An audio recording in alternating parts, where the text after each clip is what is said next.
नमस्कार दोस्तों, DN class में आपका स्वागत है।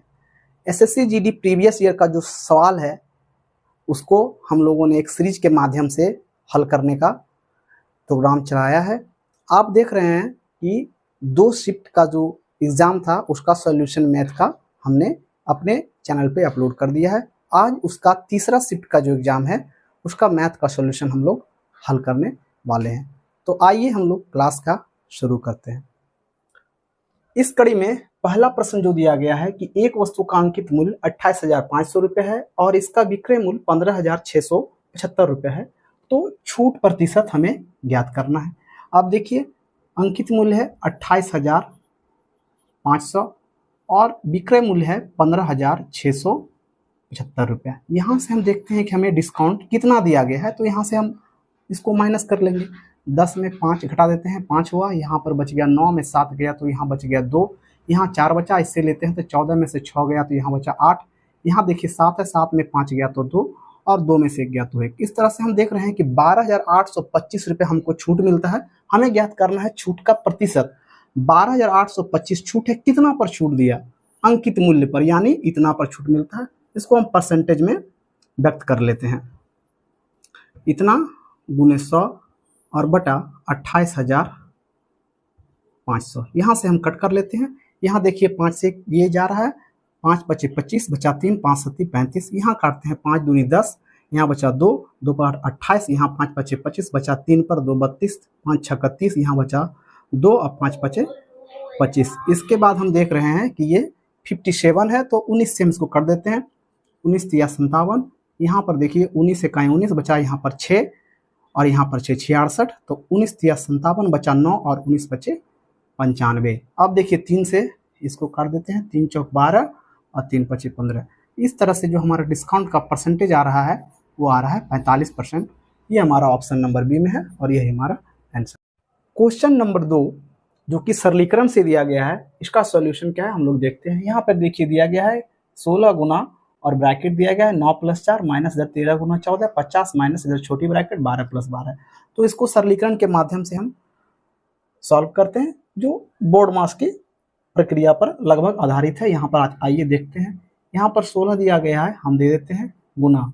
अब देखिए 9 4, इसको ब्रैकेट में रखते हैं, अभी नेक्स्ट बार में खोल देंगे। यहाँ से 13 और गुना इधर 14, यहाँ पर 50 माइनस और 12 को प्लस करेंगे, यहाँ हो जाएगा 24। अगली बार में देखते हैं कि यहाँ क्या हो रहा है, इधर भी 13 है, इधर भी 13 है, बाहर कर देते हैं।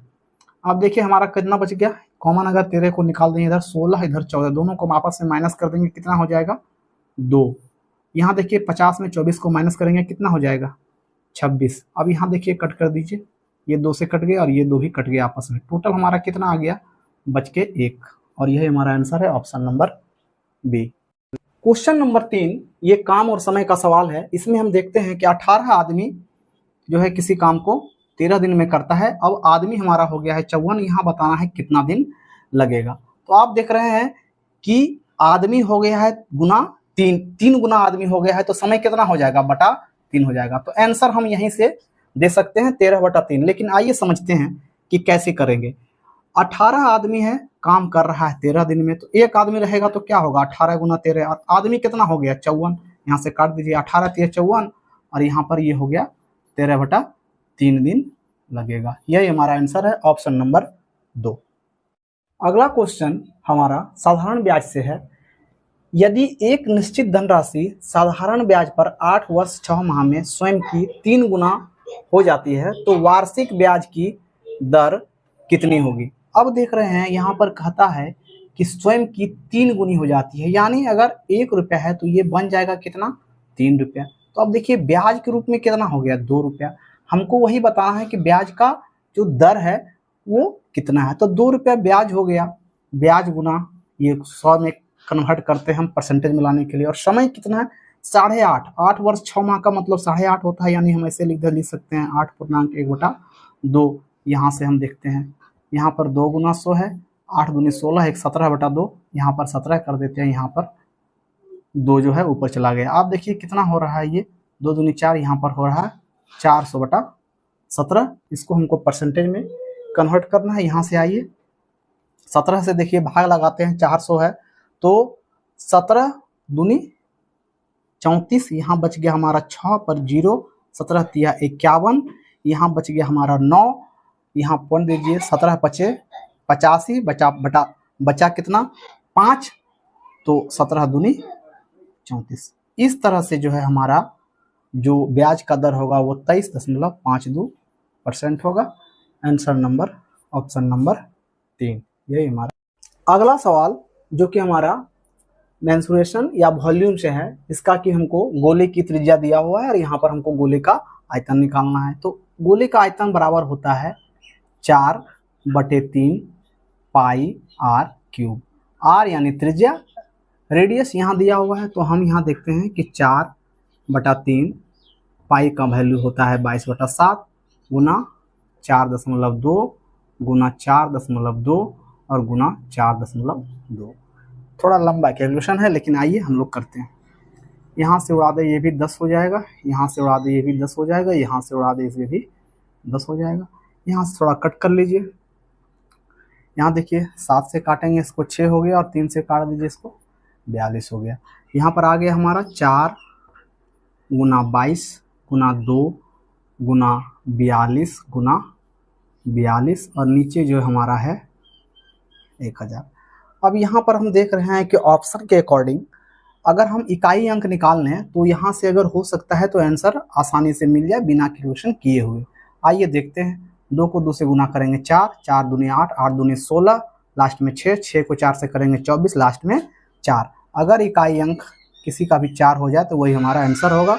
लेकिन यहाँ हम देख रहे हैं कि किसी का भी इकाई अंक 4 नहीं है, तो क्या करेंगे, हम दहाई का अंक देखेंगे और सैकड़ा का अंक देखें। आइए हम सीखते हैं कि कैसे हम इकाई का अंक, दहाई का अंक और सैकड़ा का अंक, यानी 3 अंक तो जो है पीछे से 3 अंक हम निकाल सकते हैं। तो आइए पहले 3 अंक निकालने के लिए हमको संख्या को 3-3 अंक में करना पड़ेगा।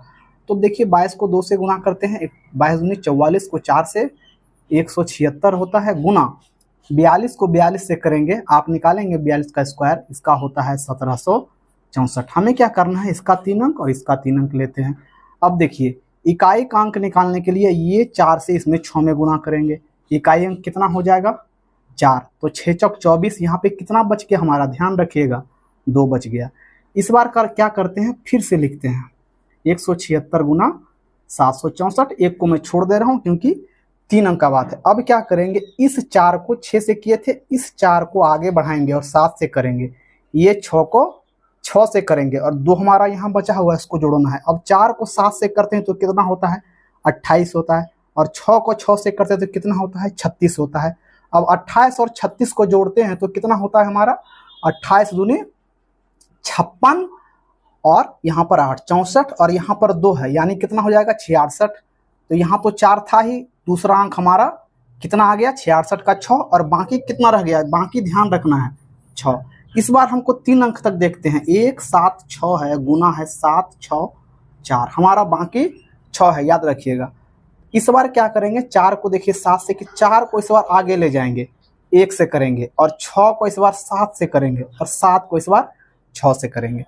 आइए देखते हैं, 4 को 1 से करते हैं तो 4 होता है, 6 को 7 से करते हैं तो 42 होता है, 42 और 4 46, और 7 को 6 से करते हैं तो ये कितना होता है 42। तो हमारा पहले कितना था 46, और बाद में हुआ ये 7 6 42, और 46 और 42 को जोड़ेंगे तो कितना होगा हमारा 88। यहाँ पर जो 4 है ये लिख दीजिए, पहले वाला ये 6 है लिख दीजिए, 88 अब आया है, और इसमें 6 हमको जोड़ना है, 88 6 कितना होगा 94। तो 94 का हम यहाँ 4 लिख दे रहे हैं, 9 यहाँ बचा हुआ। इस तरह जो हमारा जो इसका इकाई अंक, दहाई अंक और जो सैकड़ा का अंक होगा वो हमारा इस सॉल्यूशन का इतना होगा। हम देखिए यहाँ से देख रहे हैं कि इसमें बटा 1000 है, यानी इसमें जब गुना करके जब पॉइंट के बाद 3 अंक आएगा, अब देखिए पॉइंट के बाद 3 अंक आएगा, यानी कितना आएगा, पॉइंट के बाद आता हमारा 4 6 4, लेकिन यहाँ पर देख रहे हैं किसमें आ रहा है, तो यहाँ देखिए पॉइंट के बाद 2 अंक तक लिया गया है 4 6, इसमें 4 भी है लेकिन दशमलव के बाद 2 ही अंक तक लिया गया है। तो हमारा इसके अकॉर्डिंग ये जो हम पीछे का 3 अंक निकाले हैं, इकाई का अंक, दहाई का अंक और सैकड़ा का अंक, इस कैलकुलेशन का, इसके अकॉर्डिंग हम यहाँ से आंसर कर सकते हैं कि ऑप्शन नंबर जो 3 है वही हमारा आंसर है। आप देख रहे हैं कि यहाँ जो यहाँ जो देख रहे हैं कि ये 4 है और 6 है, लास्ट में फिर हमारा कितना आता, 4 आता, जो कि इस ऑप्शन में नहीं लिखा गया है, इतना ही लिखा गया है। इसीलिए हमारा जो आंसर है वो कितना है, ऑप्शन नंबर 3 है, यही हमारा आंसर है। अगले प्रश्न की ओर हम लोग बढ़ते हैं, जो कि सरलीकरण से दिया गया है। 880 प्लस 41 और यहाँ पर देखिए भाग 14 गुना 84 माइनस 26, इसी को हमको सॉल्व करना है। एक बार लिख दे रहे हैं, प्लस 41 भागा 14, तो यहीं पर हम कर देते हैं, गुना 84 है तो यहाँ पर लिख देते हैं 84, माइनस है 26, यहाँ से काट देते हैं 14 को 6 से, 14 6 84। आप यहाँ से 880 गुना, यहाँ से गुना भी कर सकते हैं, 6 1 6 6 चौक 24 अब माइनस इधर 26, इसी को सॉल्व करना है। 200 यहाँ देखिए, सॉरी यहाँ पे प्लस था, 246 में 26 को माइनस कर देंगे, कितना हो जाएगा, 46 में 26 जाएगा तो 6 6 में से 6 गया, 4 में से 2 गया, 220 और इधर है 880, दोनों को जोड़ना है। यहाँ पर देखिए 0 और 2 10 के शून्य बाकी, 8 2 10 1 11, यही 1100 हमारा आंसर।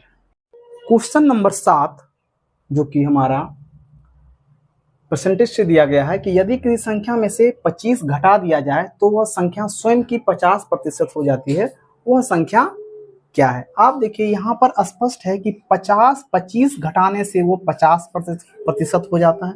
इसका मतलब प्रश्न से स्पष्ट है कि 50% बराबर है कितना, 25 है।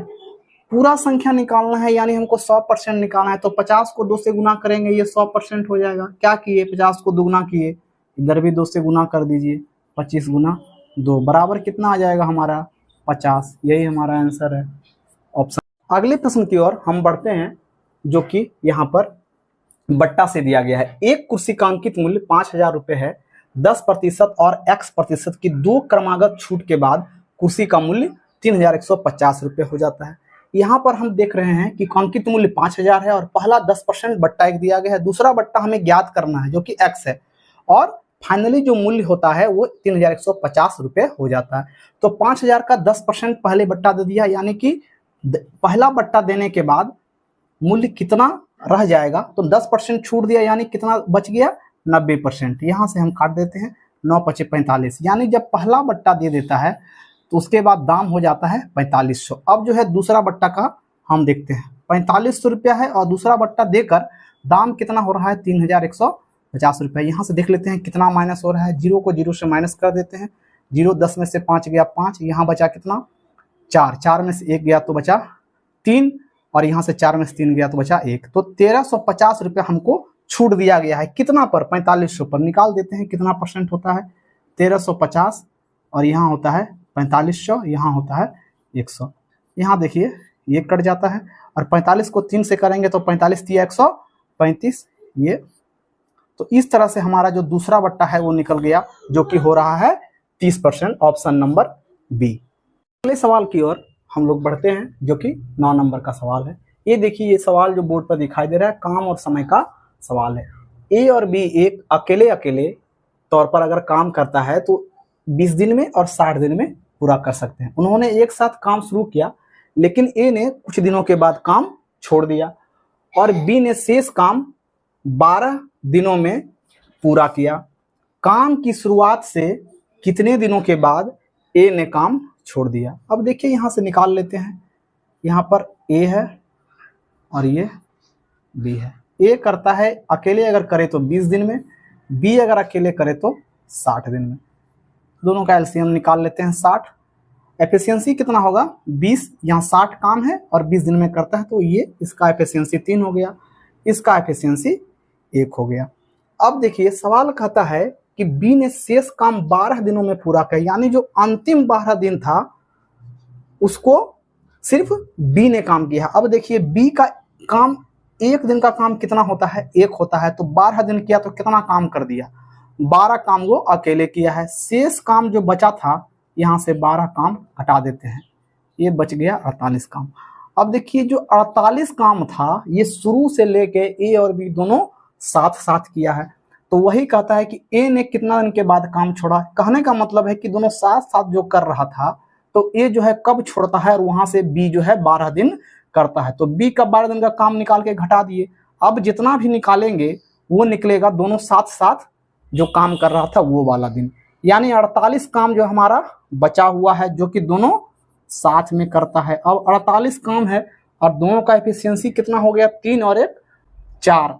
तो अब 4 से इसको भागा दे दीजिए, यानी कितना आ गया, टोटल काम था 48, एफिशिएंसी का मतलब होता है एक दिन में कर रहा है दोनों मिलके 4 काम, कितना दिन लगेगा, 12 दिन।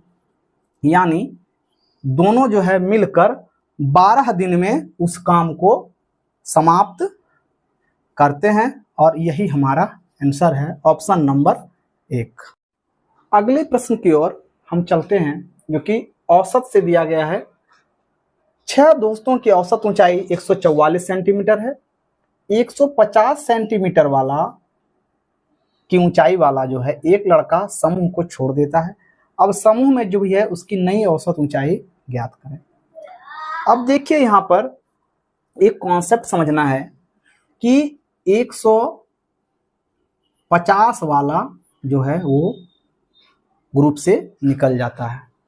तो आप समझिए 6 जो दोस्त था उसका कितना ऊंचाई था, औसत ऊंचाई 144 है, तो ये निकल गया 150 वाला। आप बात को समझेंगे, अगर 144 वाला ही निकलता, इस बात पे ध्यान देंगे, अगर 144 वाला ही कोई निकलता तो औसत पे कोई फर्क नहीं पड़ने वाला था। लेकिन यहाँ क्या हुआ, जो निकला वो 150 वाला निकला, यानी 6 ज्यादा लेके गया, तो हमको जो है औसत में कितना फर्क पड़ जाएगा। यहाँ पर पहले माइनस कर देते हैं कि 150 वाला निकला है और पहले था, यानी जो निकला वो 6 ज्यादा लेके निकल गया और इस 6 का ही जो है यही औसत में कमी होगा। ये जो 6 ज्यादा लेके निकला है यही 6 औसत में हमारा कमी हो जाएगा। तो अब आदमी कितना हो गया, 5। अब यहां से भागा लगाइए, 5 इकाई 5 बचा 1, 5 दूनी 10, यानी जो निकला है वो औसत कितना घटा के गया है, यह घटा कर गया, कितना घटा कर गया, 1.2। अब देखिए कितना था हमारा 144, यहाँ दशमलव दे के 0 दे देते हैं और घटा के कितना गया 1.2।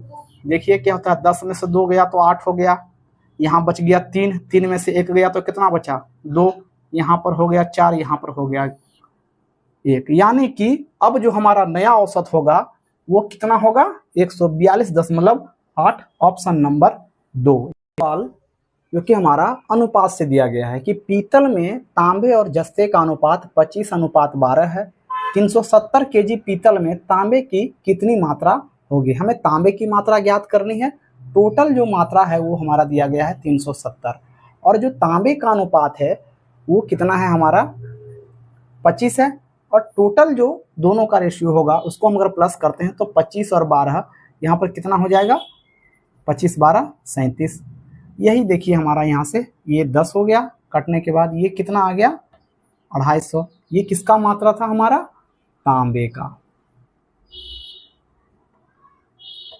बराबर 250 केजी। यही हमारा आंसर है ऑप्शन नंबर 4। नंबर 12 जो कि लाभ और हानि से संबंधित है। यहाँ पर कहता है कि क्रय मूल्य और विक्रय मूल्य के बीच का अंतर जो है 264 रुपया है। यदि लाभ प्रतिशत दिया गया है 33% है तो विक्रय मूल्य कितना है। आप समझिए क्रय मूल्य और विक्रय मूल्य का जो अंतर होता है उसको हम क्या कहते हैं, उसी को तो हम लाभ कहते हैं कि विक्रय मूल्य 5 रुपया है और क्रय मूल्य 3 रुपया है, तो 5 में से 3 को घटाते हैं तो क्या निकलता है हमारा लाभ निकलता है। विक्रय मूल्य ज्यादा हो और क्रय मूल्य कम हो तभी लाभ होता है, अगर क्रय मूल्य ज्यादा हो और विक्रय मूल्य कम हो तब हानि होगा। तो यहाँ पर ये जो शब्द है इस शब्दों का सिर्फ हेर फेर है कि क्रय मूल्य और विक्रय मूल्य के बीच का अंतर यानी यही है। और यहाँ पर जब बता दिया है ये फाइनली कि जो है ये लाभ प्रतिशत है, इसका मतलब जो विक्रय मूल्य और क्रय मूल्य का जो डिफरेंस होता है वही हमारा लाभ होता है। यानी यह 33% बराबर दिया गया है और यहाँ पर अंतर वही है कितना 264 रुपये।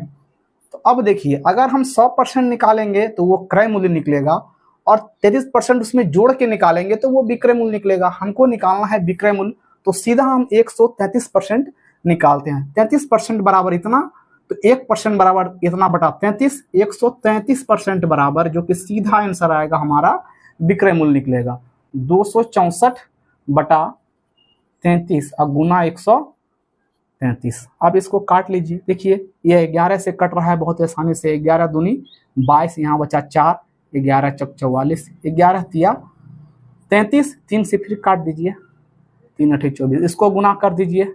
8 तिया 24 के 4, बाकी 2, 8 तिया 24, 2 26 के 6, बाकी 2, 8 के 8 2 10, 1064 रुपया। ये हमारा विक्रय मूल्य है जो कि ऑप्शन नंबर 1 में है और यही हमारा आंसर है। सवाल संख्या 13 यह कहता है कि यदि किसी टेबल का विक्रय मूल्य उसके क्रय मूल्य का 25% है तो हानि प्रतिशत ज्ञात कीजिए। क्या कहता है 25%, यानी कितना हुआ 25/100, यानी कितना हुआ 1/4। अब देखिए यहाँ पर कहता है कि उसका विक्रय मूल्य जो है क्रय मूल्य का 25% है। विक्रय मूल्य जो है यानी ये क्या हो गया एसपी विक्रय मूल्य, और ये क्या हो गया सीपी यानी क्रय मूल्य। अब देखिए आप वस्तु को 4 रुपये में खरीद रहे हैं और 1 रुपया में बेच रहे हैं तो आपको हानि कितना हो गया 3 रुपया का, और यही निकालना है हानि प्रतिशत। तो 3 गुना 100, और लाभ प्रतिशत या हानि प्रतिशत की गणना हमेशा क्रय मूल्य पर होती है। तो हमारा क्रय मूल्य कितना है 4, 4 से इसको काट दीजिए, 25, 25 दिया 75। तो हमारा हानि प्रतिशत जो है कितना निकल गया 75, ऑप्शन नंबर 2। ये सवाल नंबर 14 जो कि HCF और LCM से है। आप देख रहे हैं दो संख्याएं 11:13 के अनुपात में है, यदि उसका महत्तम समावर्तक 7 है तो संख्याएं ज्ञात कीजिए। देखिए क्या होता है कि ये बात ध्यान में रखना है कि महत्तम हमेशा उस संख्या जो होता है उसका गुणनखंड होता है और लघुत्तम भी गुणनखंड ही होता है, लेकिन जो उसका मैक्सिमम गुणनखंड होता है, जो सबसे बड़ा गुणनखंड होता है और दोनों में जो कॉमन हो वही होता है महत्तम। तो इसका मतलब क्या हुआ कि महत्तम हमेशा संख्या में गुना रहता है, ठीक है। तो महत्तम जो है ये संख्या में हमेशा गुना है, यानी अगर रेशियो दिया गया है एक 11 का और एक दिया गया है 13 का, इसके साथ आप 7 को गुना कर दीजिए और देखिए 11 सती 77 और 13 सती 91, यही हमारा दोनों संख्या है। ऑप्शन नंबर 4 जो है इसका सही होगा, ये हमारा आंसर है। क्वेश्चन नंबर 15 जो कि CI से संबंधित है यानी चक्रवृद्धि ब्याज से।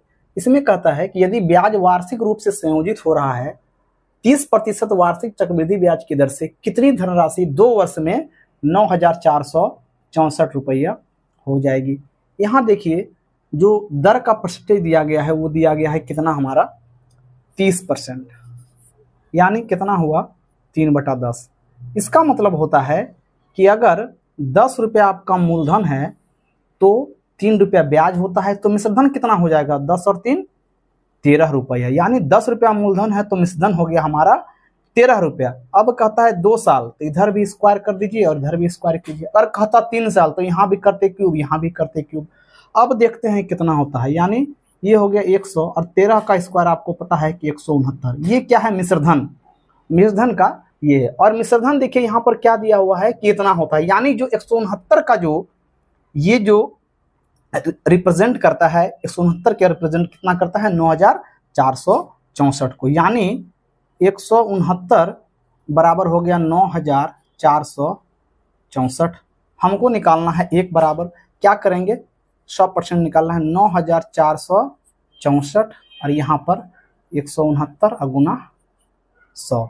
यहाँ से देखिए काटिए, ये पता है 13 से कट रहा है तो 13 गुना 13, यहाँ से हम काटते हैं 13 सती 91, यहाँ बचा 3, 3 पर 6 36, तो 13 दूनी 26, बच जाएगा 10 और 13 8 चलो तल से यहाँ देखिए कट गया। फिर 13 से काटिए, 13 पचे 65, यहाँ बच गया 7 और 8, 13 छक 78। इस तरह से देखते हैं कि हमारा कितना आ गया 56 पर 2 0, यानी कि 5600। ये हमारा एक तरह से आंसर हो गया। दूसरी तरह से हम इसको सक्सेसिव से निकाल सकते हैं कि 30% अगर दर दिया हुआ है तो इसको हम 2 साल का सक्सेसिव रेट कैसे निकालेंगे। तो उसके लिए होता है x + y प्लस XY बटा 100। यहाँ वो x और y एक ही वैल्यू है, 30 दिया हुआ है, तो कितना हो जाएगा 30, फिर +30 +30 और गुना 30 बटा हो गया 100, तो 30 30 60 और इधर काट दीजिए, ये हो गया 9, यानी कितना हो गया 30 30 60 और 9, यानी हो गया ये 69%। अब देखिए 69% हो गया यहाँ, लेकिन यहाँ दिया जो हुआ है 69% क्या होता अगर मूलधन होता तो, लेकिन यहाँ दिया हुआ है मूलधन 100% होता है। इसमें जो है ये जो दिया गया हमारा मिश्रधन दिया गया है, यानी कि कितना हो जाएगा 169% बराबर हमारा दिया गया है 9464। अब हमको मूलधन निकालना है, 100% निकाल देंगे, 9464 बटा 169 और गुना 100। फिर देखिए यहीं पर आ गया, तो हमारा इसका आंसर भी उतना ही हो जाएगा। फिर से कट करेंगे तो 5600। तो इस तरह से हम ऐसे भी बना सकते हैं और हम ऐसे ही बना सकते हैं। आंसर हमारा ऑप्शन नंबर सी 5600। अगला सवाल जो कि हमारा औसत का सवाल है, आप देख रहे हैं 4 संख्याओं का औसत 52 है।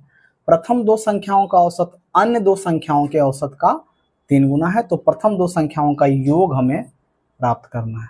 आते हैं, मान लीजिए कि हमारा जो 4 संख्या है वो ABCD है, तो यहाँ पर औसत दिया गया है 52, यानी योग कितना हो जाएगा इन चारों का, तो 52 गुना 4, यानी कितना हो गया 4 दूनी 8 और 5 चौक 20, 208। अब देखिए कंडीशन कहता है प्रथम 2 संख्याओं का औसत, यानी कि A+B/2 बराबर जो है क्या कहता है अन्य 2 संख्याओं के औसत का, अन्य 2 संख्या कौन कौन हो गया C+D, इसका औसत का 3 गुना है। अब यहां से देखिए ये दोनों कट कर लेते हैं, यानी जो हमारा आ रहा है A+B बराबर क्या है C+D का 3 गुना। अब आइए हम ऑप्शन से इसको सवाल को हल कर देते हैं, आसान होगा करना। टोटल हमारा 208 है, अगर उसमें 147 निकाल दिया जाए, ये जो दिया गया है A+B का वैल्यू ऑप्शन के हिसाब से दिया गया है, तो 208 में पहला कंडीशन में हम देखते हैं कि 208 में 147 को हम निकाल देते हैं, तो कितना बच गया 1, 10 में 4 गया तो 6, यानी ये अगर A+B है तो ये क्या है हमारा C+D है, तो C+D में 3 गुना करेंगे तो क्या 147 आएगा, नहीं आएगा, तो ये हमारा जो ऑप्शन है ये कट हो जाता है। 61 में 3 गुना करेंगे तो 183 आएगा, जो कि ये नहीं है, इसलिए ऑप्शन ए आंसर नहीं हो सकता है। आगे बढ़ते हैं, 208 में इस बार ऑप्शन बी को माइनस करते हैं, 174, 8 में 4 गया तो 4, यहाँ 10 में 7 गया तो 3, यहाँ खत्म।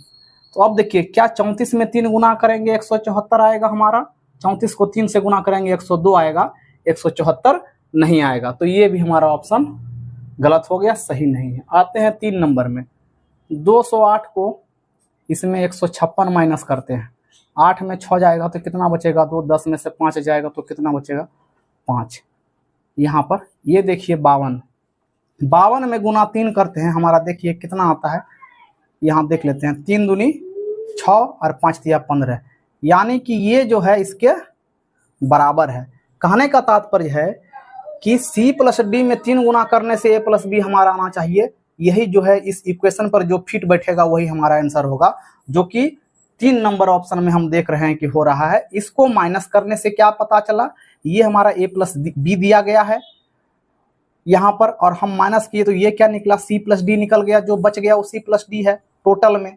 तो C+D में 3 गुना करने से अगर हमारा A+B आ जाता है तो वही ऑप्शन जो हमारा सही होगा, जो कि ऑप्शन नंबर 3 के अकॉर्डिंग बिल्कुल सही है, तो आंसर हमारा यही होगा। आइए प्रश्न संख्या 17 की तरफ बढ़ते हैं, जो हमारा समय और दूरी से सवाल दिया गया है। एक व्यक्ति पहले 11 किलोमीटर की दूरी 60 मिनट में और अगला 22 किलोमीटर की दूरी 30 मिनट में तय करता है, पूरी यात्रा के दौरान उसकी औसत चाल कितनी है। औसत चाल निकालना है, यानी कुल दूरी बटा कुल समय, यही हमारा औसत चाल है। तो कुल दूरी कितना हो गया, पहला है जो है 11 किलोमीटर प्लस अगला जो है कितना है 22 किलोमीटर, कुल समय कितना होगा, समय देखिए मिनट में दिया गया है, इसको हम यही घंटा में कन्वर्ट कर ले, 60 मिनट मतलब 1 घंटा और 30 मिनट मतलब आधा घंटा, मतलब कितना हो जाएगा 1 घंटा आधा घंटा को जोड़ेंगे 1.5 घंटा। 1.5 घंटा को कैसे लिखते हैं हम, 3/2 लिख देते हैं, इसी को सॉल्व कर दीजिए, इसको जोड़िएगा कितना होगा 33 और इसको पलट दीजिए 2/3, 3, यहाँ से काट दीजिए 11, कितना हो गया 22 किलोमीटर प्रति घंटा। ऑप्शन नंबर 1 यही हमारा आंसर है। आइए प्रश्न संख्या 18 की तरफ बढ़ते हैं। और ये जो हमारा प्रश्न है यह प्रतिशत का सवाल है, परसेंटेज का सवाल है। कहता है कि एक मूवी टिकट के मूल्य में 18% की वृद्धि की गई। टिकट के मूल्य में वृद्धि होने से दर्शकों की संख्या 25% कम गई, तो आय पर कितना प्रभाव पड़ेगा। तो इसको हम एक वैल्यू घट रहा है तो दूसरा वैल्यू बढ़ रहा है, दूसरा वैल्यू बढ़ रहा है तो पहला वैल्यू घट रहा है। तो इसको हम इस तरह से भी x + y से भी कर सकते हैं। यहाँ पर एक वैल्यू बढ़ने वाला होगा तो प्लस में रहेगा और एक वैल्यू घटने वाला होगा तो माइनस में रहेगा। बस इस पर आपको पुट कर देना है। तो 18% की वृद्धि की गई तो यहाँ पर 18, और टिकट में कितना कमी हो गया 25 का, तो -25। फिर देखिए यहाँ पर प्लस देते हैं, यहाँ पर ये तो 18 होगा और ये क्या होगा -25। अब बटा हो जाएगा हमारा 100। 25 में 18 माइनस कर दीजिए, कितना हो जाता है -7। और यहाँ देखिए इसको थोड़ा छोटा कर सकते हैं आप, ये कितना हो गया 4। यहाँ से देखिए क्या हो रहा है 2 दूनी 4 और 9 दूनी 18। 9/2 का मतलब कितना हुआ, यहाँ ध्यान रखिएगा ये प्लस माइनस माइनस होगा, ये प्लस ये माइनस माइनस होगा। 9/2 का मतलब कितना होता है 4.5। अब देखिए यहाँ पर minus minus plus sign minus का ही रहेगा, तो 7 4 11.5। और यहाँ माइनस का मतलब हो रहा है कि इतना का जो है कमी हो रहा है। आय पर क्या हो रहा है 11.5% का कमी हो रहा है। आंसर हमारा ये हो जाएगा। दूसरी तरह से अगर हम देखना चाहें तो 18% का वृद्धि, इसको अगर हम टाइप 1 कर दें, इसको अगर हम टाइप 2 कर दें, 18 मतलब 118 हो गया, गुना इधर 25% का कमी मतलब 75 हो गया, बटा 100। इधर से भी हम बना सकते हैं 25 या 75, 25 चौके 100, 4 से इसको भाग लगा दिए, 118 दिया, कितना हो गया। यहाँ से देखिए 2 दूनी 4, इसको काटिए, 5 दूनी 10, बचा 1 और 9 दूनी 18, 59 और गुना 3 अब बटा 2, 9 तिया 27 के साथ बाकी बचा 9 तिया 27 के बाकी बचा 2, 5 तिया 15, 2 17 बटा 2। यहाँ से भाग लगाइए, कितना होता है 2 8 16, बचा 1, 1 पर 7 17, 2 8 16, कितना बच गया 1, 2 5 10, 88.5 हो रहा है। इतना जो है हमारा हो रहा है, तो कम कितना गया, तो 100 में इसको माइनस कर दीजिए, 100 माइनस 88.5। अगर आप 88 माइनस करेंगे तो 12 आएगा और 0.5 और माइनस करना है, यानी 11.5% की कमी हो रही है। तो इस तरह से हम दोनों तरह से आंसर निकाल सकते हैं। क्वेश्चन नंबर 19 जो कि सरलीकरण का सवाल है। यहाँ आप देख रहे हैं कि बड़ी ब्रैकेट, मीडियम ब्रैकेट, छोटी ब्रैकेट सभी का इसमें सम्मिश्रण है। आइए सबसे पहले हम बोर्ड मास से बनाते हैं। तो सबसे पहले छोटी ब्रैकेट का काम यहाँ पे होता है। तो यहाँ से हम देखते हैं कि पहले जो है बड़ी ब्रैकेट दिया गया है, दे दिए, गुना, यहाँ मीडियम ब्रैकेट है, रहने देते हैं, भागा 4, यहाँ पर का है, यहाँ छोटी ब्रैकेट का काम यहाँ से कर देते हैं। तो 24 हो गया और गुना 4 और बटा यहाँ पर हम 16 कर देते हैं। छोटी ब्रैकेट का काम खत्म हो गया। ये जो है ऐसे यहाँ पर बड़ी ब्रैकेट, यहाँ से देखिए आप काटिए, 4 चौक 16 और 4 छक्के 24, यहाँ इतना आ गया। अब आते हैं दूसरे लाइन में, यहाँ पर जो बड़ी ब्रैकेट है ये लिख दिए 19 गुना। अब मंझली ब्रैकेट का काम करते हैं। तो 24 यहाँ पर भागा का भागा रहने देते हैं। आप जानते हैं कि सबसे यहाँ पर भागा से पहले का काम होता है, ऑफ का काम होता है। यहाँ पर जो होता है बोर्ड मास, ये ध्यान रखेंगे आप, BODMAS। तो ये जो ऑफ है इसका मतलब का होता है, यानी डिवाइड से पहले हमको ऑफ का काम कर लेना है। तो 4 को 6 से गुना कर देंगे। का मतलब भी गुना होता है और मल्टीपल का मतलब भी गुना होता है, लेकिन इन दोनों में सबसे पहले ऑफ का काम यानी का काम करना है। तो 4 को 6 से गुना कर देंगे तो यहाँ पर हमारा 24 आ जाएगा। अब देखिए मंझली ब्रैकेट भी खत्म हो गया, बच गया हमारा बड़ी ब्रैकेट। अब जो है पूरे को हम खोल देते हैं। 19 गुना यहाँ पर 24 और इसमें भागा है 24, तो पूरे में जो है 24 से भाग लगा देते हैं, कट जाता है, बच जाता है हमारे पास 19। और इस तरह से जो है हमारा ऑप्शन नंबर 4 यही हमारा आंसर होगा। आज के शिफ्ट का अंतिम सवाल जो कि 20वां नंबर का है, अनुपात समानुपात से। आइए इसको देखते हैं।